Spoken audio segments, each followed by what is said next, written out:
Donc Philippe Brunet, président de la Société francophone de dialyse.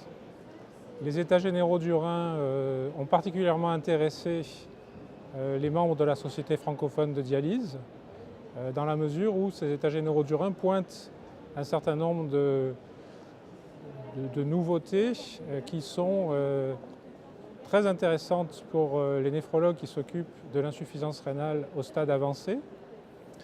Alors il y a un certain nombre de points qui sont très intéressants et la Société francophone de dialyse voudrait s'associer à la démarche des États généraux du Rhin et donner aux patients un certain nombre de messages. Le premier message concerne la prise en charge dans la phase d'insuffisance rénale avancée qui précède la phase où les reins vont arrêter de fonctionner complètement. Cette phase survient en général 6 mois à 1 an avant la nécessité de mettre en place un traitement pour remplacer la fonction rénale. Et cette phase est fondamentale, elle ne doit pas être ratée parce qu'à cette phase, on doit réaliser énormément de choses. Il y a énormément de choses à discuter, à proposer aux patients et cette phase nécessite beaucoup de temps. Il y a une discussion tout d'abord qui concerne le premier traitement qui doit être proposé aux patients. Et le premier traitement actuellement, nous savons depuis quelques années, les collègues qui s'occupent de la transplantation nous en parlent régulièrement. Nous savons que ce premier traitement, c'est la transplantation rénale. Alors il faut voir qu'on nous en parle depuis plusieurs années, mais que les choses mettent du temps à se mettre en place. Pour vous donner un exemple, cette approche avec la transplantation rénale comme premier traitement, c'est quelque chose qui est enseigné dans les facultés de médecine depuis seulement 2 à 3 ans.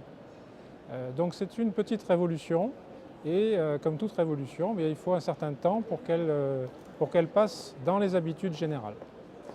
La deuxième chose qui est importante, à partir du moment où on met la transplantation comme premier traitement à envisager pour l'insuffisance rénale au stade avancé, c'est que la dialyse, du coup, devient un moyen fondamental, mais un moyen d'attendre la transplantation. Et du coup, on donne une image beaucoup plus positive de la dialyse. La dialyse ne va pas être l'objectif fondamental et on va pouvoir donner aux patients un message beaucoup plus positif. Il faut bien s'imaginer que la plupart des patients, quand ils ont une insuffisance rénale au stade avancé et qu'on leur parle de dialyse, ils ont peur, ça ne les intéresse pas et ils veulent à tout prix éviter la dialyse.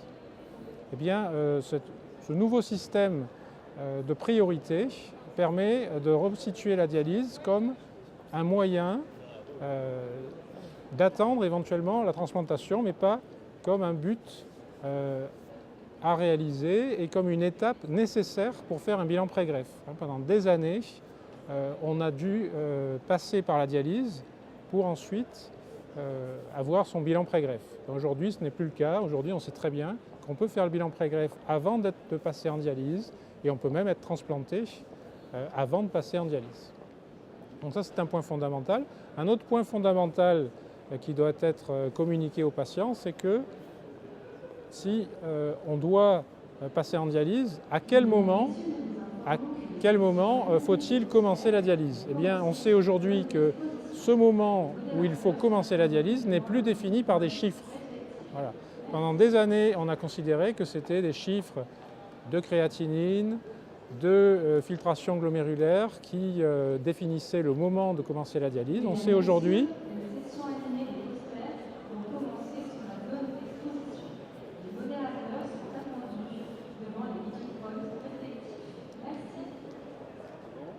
aujourd'hui que ce qui est important, c'est les symptômes.